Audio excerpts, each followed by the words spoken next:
Mga mare, bibili nga pala kami ng ulam dyan ng aking asawa. Hindi na nga kami nagmotor mga mare at naglakad na nga lang kami papunta nga doon sa bilihan nga ng ulam dito sa amin. Marami rin kasi mga mare ang nagtitinda nga dito kaya mas maganda nga talaga kung maglalakad nga kami. Nandito na nga kami mga mare sa bilihan nga ng isda. Tilapia nga mga mare ang napili nga namin dahil hindi nga ganun kadami ang tinik.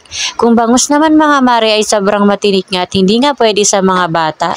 At bumili na nga rin pala ako dyan mga mare ng kamatis at pechay. Ayun na nga lang sa alalahok sa tilapia dahil sa sabawan nga ito. At nakakita nga rin ako mga mare ng mangga at bumili na nga rin ako dahil tamang-tama may alamang nga pala akong nabili sa aking katrabaho. Hindi pa nga lang siya mga mare malalaki at maliliit pa nga lang na mangga pero tamang-tama naman sa alamang mga mare dahil medyo manamis-namis at maanghang-anghang nga. At inaantay na nga lang namin dyan mga mare yung nililinis nga na tilapia. At nagbabukod na nga rin ako mga mare ng isang buong tilapia at pipirituin ko nga para nga may pambaon nga ako para bukas. Habang nag-aantay nga ako dyan mga mare, palinga-linga nga ako sa kabila dahil maulan nga talaga ngayon mga mare. Kita nyo naman mga mare, hindi pa nga ako dyan nakapagpalit ng aking uniform dahil nga pagkarating ko nga at nagkape nga lang ako ay niyaya na nga talaga ako ng aking asawa na bumili nga daw muna kami ng mauulam namin ngayong gabi. Paggabi na kasi mga mare at mahirap na talaga maghanap nga ng mauulam kaya labong maaga pa nga ay niyaya na nga ako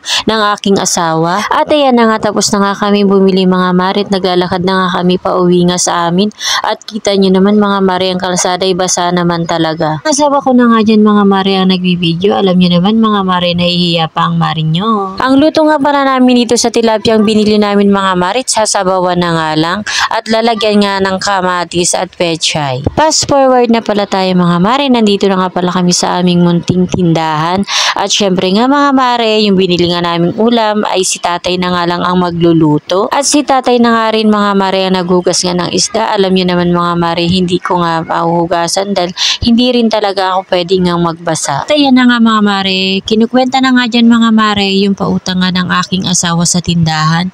At syempre mga mare, araw nga ng sahuran ngayon at syempre yung iba kasi ay magbabayad nga ngayon o kaya bukas pa. Pasalamat na lang talaga ako mga mare dahil mga good payer naman tong mga pinautang nga namin. Dahil hindi naman sila nagpapasingil mga mare, sila nang kusang nga nagbabayad pagdating nga ng sahuran nga nila. Ang mahirap lang dito sa amin mga mare, wala nga pagpreno ang pagpapautang.